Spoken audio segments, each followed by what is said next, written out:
PlayStation 5, I got two words for you, baby. Immersive and seamless. What is going on, ladies and gentlemen? Monkeyflop here, and today I got some new news about PlayStation 5. Now, this is coming directly from Sony.net, who had a meeting today in Tokyo, and they released their bullet points in the agenda from said meeting. I wanted to go over some of the things they talked about in regards to gaming and network services. So let's just go ahead and get right into it. The two keywords for the future direction of PlayStation are immersive and seamless. Next generation console immersive experience created by a dynamic increase graphics rendering speed achieved through the employment of future improved compilation power and customized ultra-fast broadband SSD. PlayStation streaming. Through the revolution of remote play, and PlayStation Now provides a seamless gaming experience anytime, anywhere. Remote play turns the PlayStation 4, which is expected to reach 100 million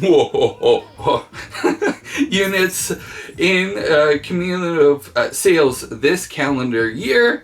Remote play turns the PlayStation 4, which is expected to reach 100 million units sold cumulatively sales this year, into a streaming game server, providing streaming content at the closest point to user. PlayStation Now provides immersive game experience to users regardless of whether they own a PlayStation 4 console at all. Sony will pursue its mission to make PlayStation the best place to play and leverage the latest commuting, streaming, cloud, and 5G technology together with excellent content.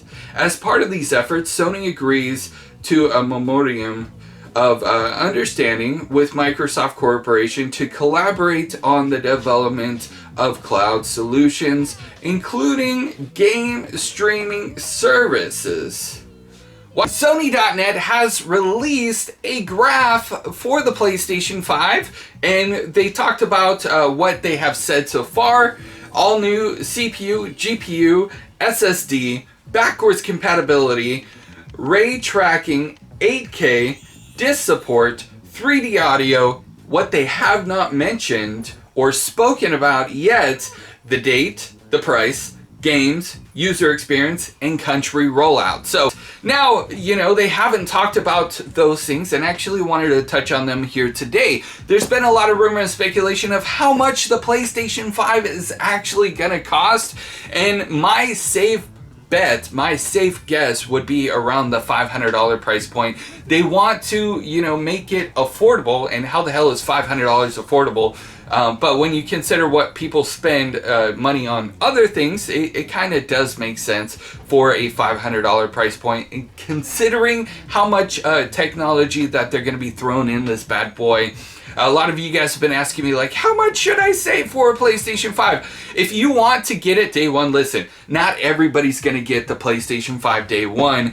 Most people are going to wait. If you look at PlayStation 4's success, it didn't happen overnight. It happened over time. So I'm pretty sure that not everybody's going to be on board and jumping on the PlayStation 5 right when it launches. But if you guys are one of the ones that want to actually jump in right when it launches, I would probably say like $700-800, because you want to get at least one or two games with it, and maybe another controller. So I'm just throwing that out there. That's my opinion. I'd love to know your guys' opinions. Now, in regards to backwards compatibility, there's been a lot of question as to what is going to be included with this backwards compatibility, and I truly believe that the backwards compatibility is going to nurture the PlayStation 4 fans to kind of cross over to the PlayStation 5. The backwards compatibility will be available for PlayStation 4 games, and maybe even select PlayStation 4 games. We'll have to wait and see.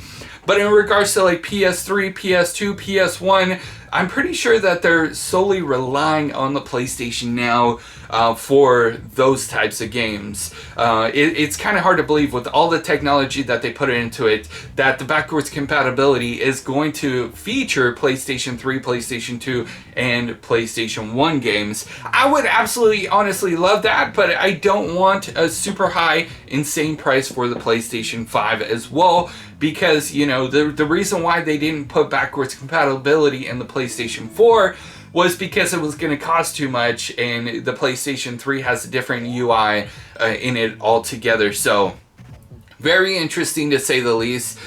You know, we can look back at the PlayStation Wii U. When the PlayStation Wii U got released, they have backwards compatibility with the Wii, but you actually had to go into a separate menu, and you actually had to go into the Wii menu if you wanted to play the Wii games, and then back to the Wii U menu if you wanted to play the Wii U games. So, I mean, backwards compatibility with older consoles is a little bit difficult and a little bit tricky, but I do believe, listen, I do believe that they're going to be nurturing the PlayStation 4 fans and help them cross over to the PlayStation 5, make that transition a lot more seamlessly, and also it won't affect the game developers. If the game developers are still developing PlayStation 4 games, guess what? That can be playable on the PlayStation 5, so there's no worry with that whatsoever.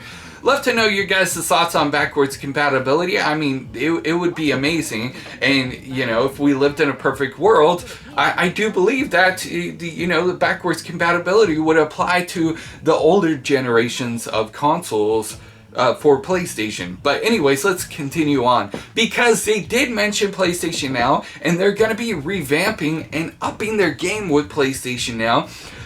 In regards to the PlayStation 5, it's going to be a big service, and it's not only going to be available on the PlayStation 5 or the PlayStation 4 for that matter. PlayStation Now is already available on PC, and they're looking into getting it on other devices and everything. One of my concerns, not concern I guess you could say, but one of my curious thoughts is, how are they going to do the 8K resolution?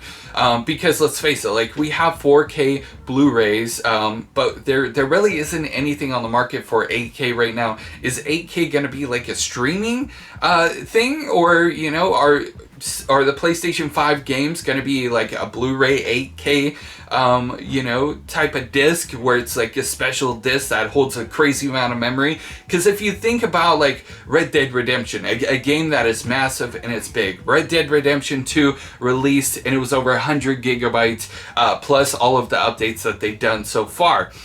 Which means that they're going to have a big storage on their PlayStation 5. Not only that, but if they are going to continue with physical copies of games, how is that going to look like in a disc? We obviously know with backwards compatibility, the Blu-ray player is going to be coming back to the PlayStation 5, so hopefully you'll be able to play some of your Blu-ray movies, but, you know, in regards to 8K resolution, I'm kind of curious to see how that kind of all plays out and how they're going to do that as far as physical media goes. So anyways, that's it for me. Thank you guys so much for watching this video. Make sure to hit a like, comment down below, let me know what you guys honestly think of the PlayStation 5 news that we got today. Again, thank you guys so much for watching, and I will see you guys in the next news update. You guys are freaking awesome.